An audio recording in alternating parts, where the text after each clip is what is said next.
که تشکر میکنه از این توپ خوبی که براش فرستادن. فریدون زندی شاید مهرهایی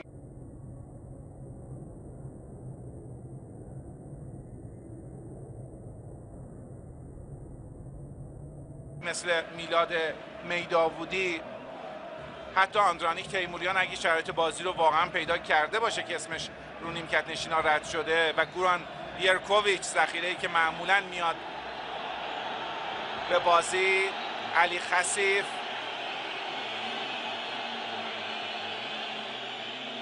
خیلی زود شروع کردن. هنوز دقیقه 52 بازیه. انشالله که واقعا بند کفشاش باز شده. حساسیت تماشاگران رو هم برمیانگیزه این حرکت. هنوز خیلی مونده. علی